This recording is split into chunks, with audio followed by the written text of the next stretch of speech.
სვიჩი რა.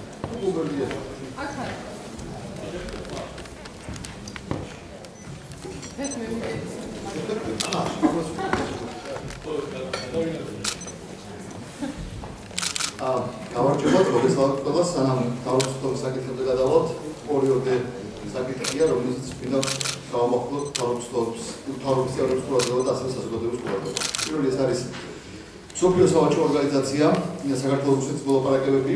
ეს მოლაპარაკებები მოიხსნება თქვენ რამოდენიმე წელი მიმდინარეობს და ჩვენ ძალიან კონკრეტული მოთხოვნები გვქონდა. მისასალმებელია, რომ შვეიცარიულ მხარის წარმოგიდგენელ დოკუმენტში ეს მოთხოვნები ასახულია და გათვალისწინებულია და მე რამოდენიმე მათგანს გავუსვა ხაზს. პირველი ეს არის საერთაშორისო დამკვირვებლები და ეს არის უბრალოდ კერძო კომპანია, საერთაშორისო დამკვირვებელი, ეს იქნება მესამე მხარე შვეიცარია, რომელიც უკვე გაუწევს კონტროლს და გარკვეულწილად გაუწევს მონიტორინგს ამ ვაჭრობას. მეორე ძალიან მნიშვნელოვანი ნაწილი ამ დოკუმენტის არის ერთგვაროვანი სავაჭრო რეჟიმი საქართველოს მთელს ტერიტორიასა და რუსეთს შორის. და არ არის რომ სხვადასხვა სავაჭრო რეჟიმები იყოს სხვა ოკუპირებულ ტერიტორიებსა და რუსეთს შორის და საქართველოსა და დანარჩენ საქართველოსა და რუსეთს შორის, არა, აქ არის ხაზგასაწვევი აუცილებლად ერთგვაროვნება სავაჭრო რეჟიმისა საქართველოს მთელს ტერიტორიასა და რუსეთს შორის.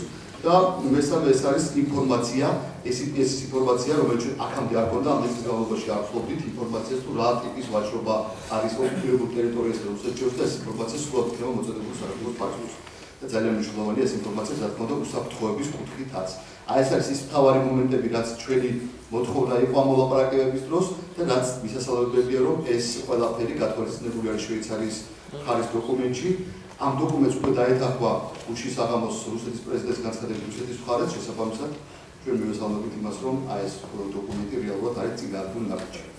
მეორე მნიშვნელოვანი საკითხი ასე რაც მე ხაზი გავუსვა, ეს არის ჰონკონგის ღვინის ფესტივალი, რომელიც მსოფლიოში მეორეა არის თავისი სიდიდით. აქ 8000-ზე მეტი ღვინო იყო წარმოდგენილი, აქ 27 ღვინო იყო ქართული. ძალიან მნიშვნელოვანია, რომ ეს იყო პირველი მონაწილეობა ასეთი ტიპის ქართული ღვინოებისა და პირველი დიდი გამარჯვება თუ აქამდე ხოლმე ჭიდაობაში ჩამოგვდა ბევრი მედლები, ახლა უკვე შეიძლება ითქვას, რომ ღვინოში გვაქვს იგივე მიღწევები, 17 ბრინჯაოს მედალი მიიღო ქართულ ღვინოებმა. ერთი ვერცხლი და ორი ოქრო. და რაც ძალიან მნიშვნელოვანია, სულ იყო 20 გრან-პრი და აქედან ერთი გრან-პრი მიიღო ქინძმაროვის საფერმამა 2006 წლის მუხის კაცში დაძველებულმა, რაც ძალიან მნიშვნელოვანია.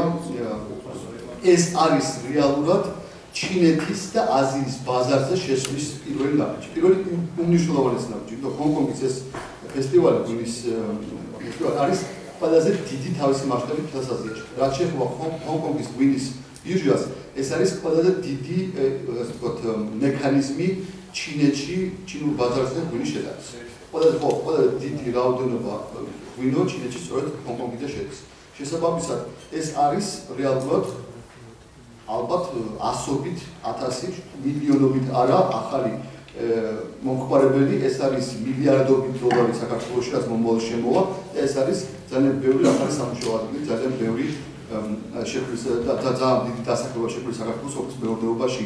იმიტომ რომ ეს ნიშნავს იმას, რომ ჩინური კომპანიები ჩამოვიდნენ საქართველოში, ეს ნიშნავს იმას, რომ კიდევ უფრო მეტი ღვინო გავა ექსპორტზე, ეს ნიშნავს იმას, რომ კიდევ უფრო მეტი დისტრიბუტორები იქნებიან საქართველოში და ხელს მოაწერენ ახალგაზრდებს, ეს ნიშნავს იმას, რომ კიდევ უფრო მეტი ღვინო გაიყიდება და კიდევ უფრო მეტი სამუშაო ადგილები შეიქმნება ჩვენს ოფის მეურნეობაში.